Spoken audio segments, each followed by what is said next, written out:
Olá pessoal, tudo bem? Espero que com vocês esteja tudo certo, comigo está tudo bem então. Vamos começar então a revisão da primeira disciplina, da primeira teleaula de vocês, da disciplina de Teoria Jurídica do Direito Penal. Olha só, né, entrando realmente no curso de vocês aí essa questão, né, falando já de direito penal aí no curso de serviços jurídicos, certo pessoal? Lembrando que as referências são todas extraídas das aulas de vocês, bem como do livro didático Teoria Jurídica do Direito Penal, hoje disponível digital aí para vocês no ambiente de vocês, tá bom, gente? Vamos falar um pouquinho então, lembrando, eu tô aqui no chatzinho, tô ao vivo com vocês aqui, tá? E vamos conversar, sei que hoje é dia de prova, né? Espero que vocês tenham estudado bastante para a disciplina de responsabilidade social e ambiental e estejam indo bem na prova também. Tô na torcida por vocês, certo? Vamos lá então. Aula 1. Aula de hoje serão tratados conceitos, gente, essenciais a saber, a evolução, a função, o objeto, os limites das formas de interpretação e os princípios que regem o direito penal brasileiro, certo? Direito penal, sua função ético, profissional, objeto, Estado democrático de direito. Pode-se dizer que para o funcionalismo teleológico de Klaus Roxin, a tarefa principal do direito penal é a proteção de bens jurídicos fundamentais ao indivíduo e à sociedade. Mas o que são esses bens jurídicos fundamentais? Ensina-nos Luiz Regis Prados que os bens jurídicos têm como fundamento valores culturais que se baseiam em necessidades individuais. Essas se convertem em valores culturais quando são socialmente dominantes, e os valores culturais transformam-se em bens jurídicos quando a confiança em sua existência surge necessitada de proteção jurídica. Para o funcionalismo sistêmico de Jacobs, a função do direito penal é resguardar o sistema e a norma que é a norma posta, certo? O direito penal. O que é o direito penal? Vamos ver um conceito assim definido lá no livro didático de vocês, bem bacana, assim, ó. Direito penal. É possível definir o direito penal como um ramo do direito que, a partir das normas e princípios estabelecidos pelo Estado, determina as condutas que afrontam a vida, a liberdade, a segurança, ao patrimônio e a outros bens jurídicos reconhecidos como merecedores de tutela, e estabelece as correspondentes punições, ou seja, penas privativas de liberdade, penas restritivas de direitos, multas, medidas de segurança e o modelo de execução das penas. Tudo isso, então, é direito penal. Olha só, vamos evoluir? Vamos lá, então. O direito penal, ele pode ser objetivo ou subjetivo. Os conceitos de direito penal objetivo e direito penal subjetivo das fontes do direito, da distinção entre lei penal e norma penal e também das formas de interpretação e integração das normas penais. Olha só, vamos fazer um paralelo aqui que está lá no livro de vocês, bem bacana, ó, esse paralelo aqui entre direito penal objetivo e direito penal subjetivo. O direito penal objetivo é o próprio ordenamento jurídico penal, ou seja, o conjunto de leis aplicáveis. Exemplo, o próprio Código Penal.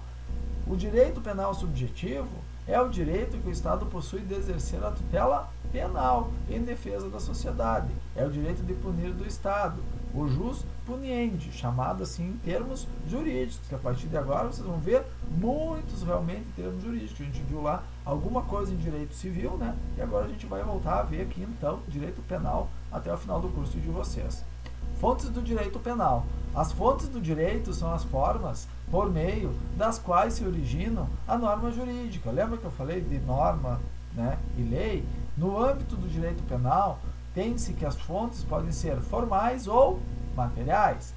As fontes formais são as responsáveis por exteriorizar o direito penal e lhe dar forma, e se dividem em imediatas ou diretas. Imediatas ou indiretas. Imediatas ou diretas é a lei, a qual será responsável pela criação do crime, a combinação da sanção correspondente. As mediatas ou indiretas referem-se aos costumes, doutrina e jurisprudência. Ressalta-se que há doutrinadores que afirmam que os costumes são fontes de interpretação e não do direito. Não é possível condenar alguém, por exemplo, em razão de uma regra de costume, mas é possível interpretar uma norma proibitiva já existente no ordenamento com base no costume. Materiais. Em regra, somente a União pode produzir normas penais, sim, porém não pode a União legislar de forma arbitrária, certo? O fundamento da lei deve estar em consonância com a moral vigente, com as mudanças sociais ocorridas e os anseios sociais. No entanto, excepcionalmente, lei complementar poderá autorizar os Estados a legislar sobre questões específicas de direito penal. As demais normas que constituem o direito penal são as chamadas normas infraconstitucionais e podem ser leis ordinárias, que compreendem os decretos-leis e os decretos, ou leis complementares. Portanto, sendo o Brasil um Estado democrático de direito por opção constitucional, as normas infraconstitucionais devem estar em consonância com as previsões da Carta Magna. A Carta Magna é a nossa Constituição. A Constituição da República de 1988 consagra em diversos dispositivos preceitos penais. No entanto, em nenhum deles cria tipos penais ou comina sanções em razão de seu rígido processo de alteração. Tal processo será estudado por você na disciplina de Direito Constitucional mais à frente.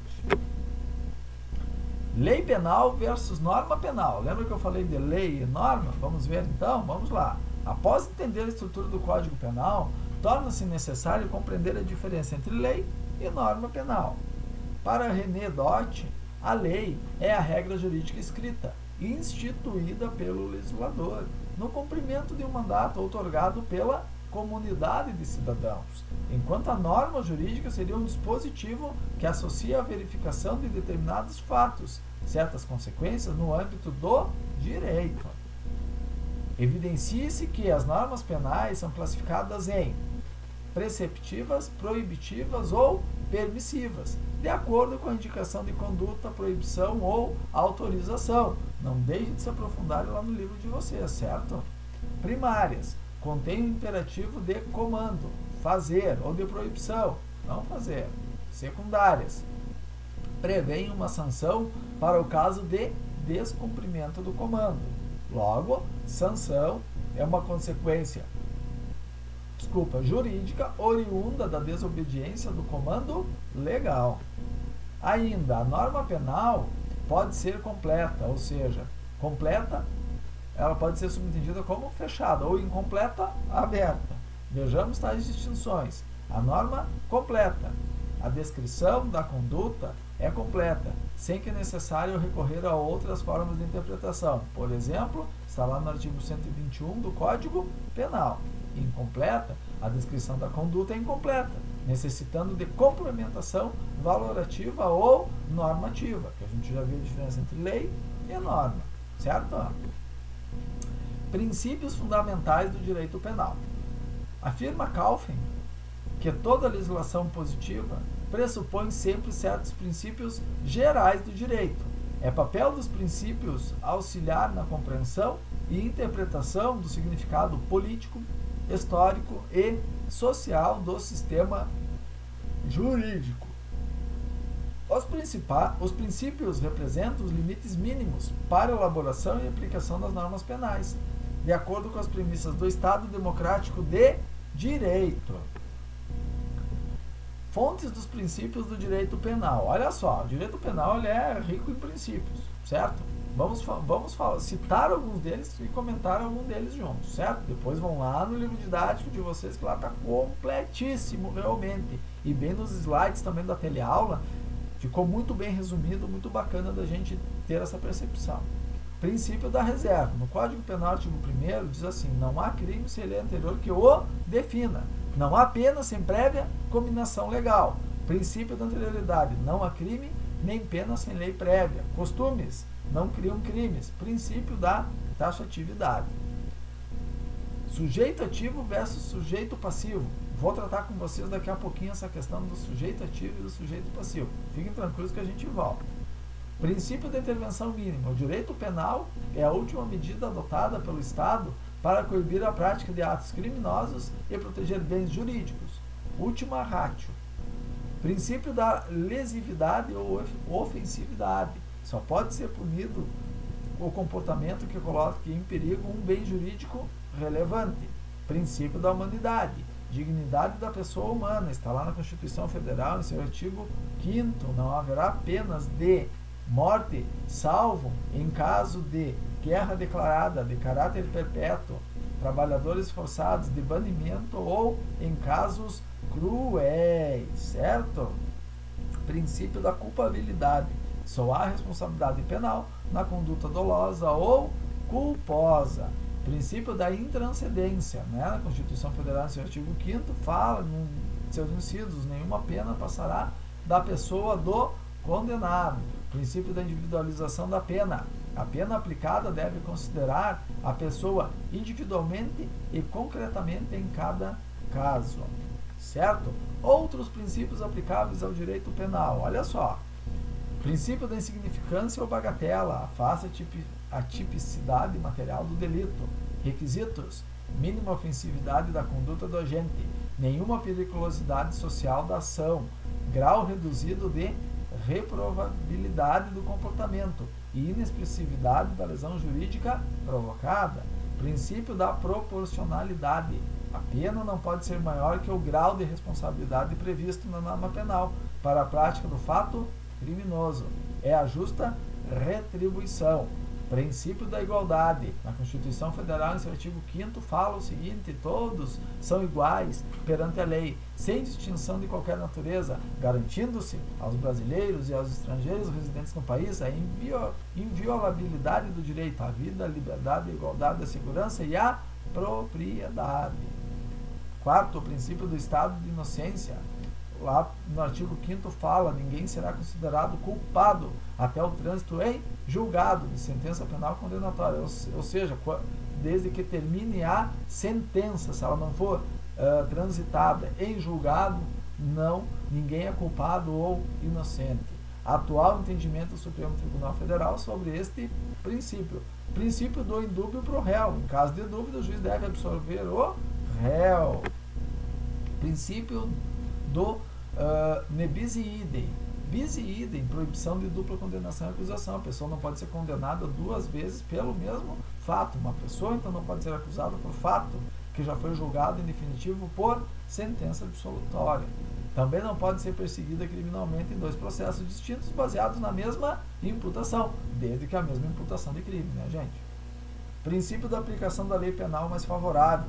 Seu artigo 5º fala: a lei penal não retroagirá, salvo para beneficiar o réu. E retroatividade da lei mais grave, retroatividade da lei mais benéfica. Certo, gente? Princípios muito importantes: voltar na teleaula, olhar a teleaula, pegar o livro-texto, pegar os seus slides e realmente se concentrar nesses princípios aí, tá bom? Que uma breve revisão. Infração penal. O Brasil adotou o sistema binário, bipartido, dualista, para a definição das espécies de infração penal. Assim, a infração penal divide-se em crime, delito e contravenção penal. A infração penal, ou seja, o descumprimento por ação ou omissão de uma norma penal, pode caracterizar a prática tanto de um crime ou delito quanto de uma contravenção penal. Ontologicamente, não há distinção entre as espécies de infrações penais, sendo certo que tal divisão baseia-se na gravidade de ambos. Segundo César Bittencourt, os crimes ou delitos possuem um conceito formal, material e analítico. A concepção formal define como crime toda ação ou omissão proibida por lei, sob ameaça de pena. Já a concepção material conceitua o crime como toda ação ou omissão que afronta os valores ou interesses do corpo social, exigindo sua proibição com ameaça de pena. Ainda é possível dizer, pelo conceito analítico, que o crime é o fato típico, ilícito e culpável. Por sua vez, a contravenção, também chamada de crime, anão ou delito liliputiano, pode ser conceituada como uma violação de menor gravidade à norma penal, definida a critério do legislador. Para facilitar a compreensão das principais diferenças entre os crimes e as contravenções, veja o quadro comparativo a seguir. Lá no livro de vocês tem esse quadro bem bacana também, ó, que coloca, ó, do lado esquerdo, crimes ou delitos, do nosso lado direito da tela, então, contravenções penais, certo? Para quem está vendo, né? Para mim fica ao contrário, tá, pessoal? Não vamos se confundir. Crimes ou delitos estão previstos no Código Penal ou em leis esparsas. Maior gravidade de conduta praticada, admitem pena de reclusão e detenção. Crimes ou delitos. Admitem todos os tipos de ação penal. Admitem a tentativa. Limite de cumprimento de pena, 30 anos, pena máxima. Regimes de cumprimento de pena, fechado, semiaberto ou aberto. O período de prova no sursis varia de 2 a 4 anos. Competência para processo de julgamento será na Justiça Estadual ou Federal. Já as contravenções penais diferem por essas questões. Ó, estão previstas na Lei de Contravenções Penais, no Decreto-Lei 3688 de 1941. Ela é baixa gravidade de conduta praticada, admitem apenas a prisão simples, que em termos mais claros significa ausência de rigor penitenciário, admitem apenas a ação penal pública incondicionada, embora admitam tentativa não será punível, limite de cumprimento de pena 5 anos, regimes de cumprimento de pena semiaberto e aberto, o período de prova no sursis varia de 1 a 3 anos, competência para processo de julgamento será na Justiça Estadual, certo? Atenção, pessoal, muito importante que eu vou falar para vocês, há 4 principais modalidades de ação penal, e elas serão objeto de estudo na disciplina de Direito Processual Penal lá na frente, mas são elas: ação penal pública incondicionada, ação penal pública condicionada e representação, ação penal privada subsidiária da pública, certo? Lembra do sujeito ativo e passivo que estava perdido lá atrás? Achei ele aqui agora, ó. Diferença entre sujeito ativo e sujeito passivo nas normas jurídicas. Sujeito ativo é quem pratica o fato criminoso, regra, é a pessoa física. E a pessoa jurídica, sujeito passivo, é a vítima do fato criminoso, ou seja, é o Estado, é o titular de um bem jurídico. Não é possível ser sujeito ativo e passivo do crime ao mesmo tempo, certo? Voltem lá no livro de vocês e analisem essas afirmações bem bacanas mesmo. Vigência e revogação da lei penal. A lei penal, assim como as demais legislações pátrias, está sujeita a previsões no artigo 1º da Lei de Introdução às Normas do Direito Brasileiro, também conhecido como LINDB.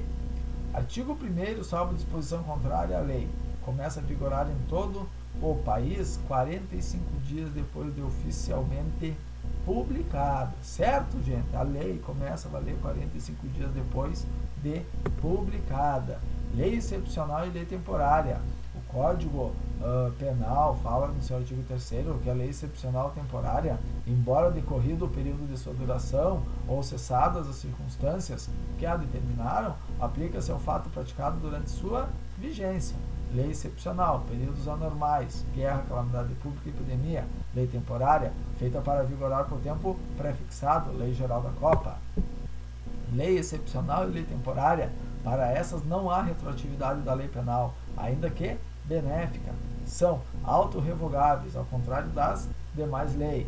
São ultrativas, podem ser aplicadas no futuro a um fato ocorrido durante a sua vigência, mesmo que sua revogação já tenha se consumado, ainda que em prejuízo do réu.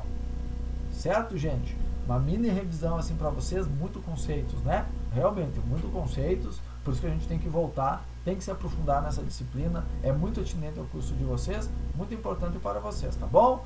Vamos fazer a revisão da nossa aula de atividade? Vamos lá então, 4 questõezinhas, olha só, bem bacana. 1. As fontes do direito são as normas por meio das quais se origina a norma jurídica. No âmbito penal, as fontes podem ser classificadas em formais ou materiais, vimos isso na nossa revisão. Quanto ao tema, assinale a alternativa correta. Vamos lá então? A alternativa correta é a letra C, pessoal, ali ó. As fontes formais, mediatas ou indiretas do direito penal refere-se aos costumes, doutrina e jurisprudência, embora parcela da doutrina sustente que os costumes são fonte de interpretação, certo? Aqui embaixo eu deixei um fundamento aqui para vocês entre a diferença das fontes aqui, muito bacana, né? A gente retornar o vídeo, parar ele, realmente fazer esse feedback aqui pro estudo de vocês, vai ser bem importante, tá bom? Número 1, alternativa correta, a letra C. Número 2, considere os seguintes enunciados. Não há crime sem lei anterior que o defina, nem pena sem prévia combinação legal. Enquanto sistema formal de controle social de delito, o direito penal deve ser reservado para os casos de grave ofensa ou ataque aos bens jurídicos considerados mais relevantes. Apenas comportamentos que coloquem em perigo bem jurídico relevante devem ser objeto de punição. Estava lá na nossa revisão. Impõe uma análise subjetiva da responsabilidade penal, isto é, se o resultado advém de dolo ou culpa, vedando-se a responsabilidade penal objetiva, assinale a alternativa que corresponde aos princípios do direito penal, acima detalhados, na ordem. Então, alternativa 1 está falando do princípio da legalidade. Alternativa 2, do princípio da intervenção mínima. Alternativa 3, do princípio da lesividade ou ofensividade. Alternativa 4, o princípio da culpabilidade, certo? Retornem lá, olhem, muito importante esses princípios aqui do direito penal, certo? Alternativa correta é a letra A. Número 3. Quanto à lei excepcional e à lei temporária, assinale a alternativa correta. Letra E, pessoal. A lei excepcional temporária, embora decorrido o período de sua duração ou cessadas as circunstâncias que a determinam, aplica-se ao fato praticado durante a sua vigência. Está vigente lá no artigo 3º do Código Penal, certo? Por isso que a alternativa correta é a letra E. Eu botei a fundamentaçãozinha ali para vocês também, tá bom? Número 4 e última questão, então, da nossa pequena revisão. Mínima ofensividade da conduta do agente.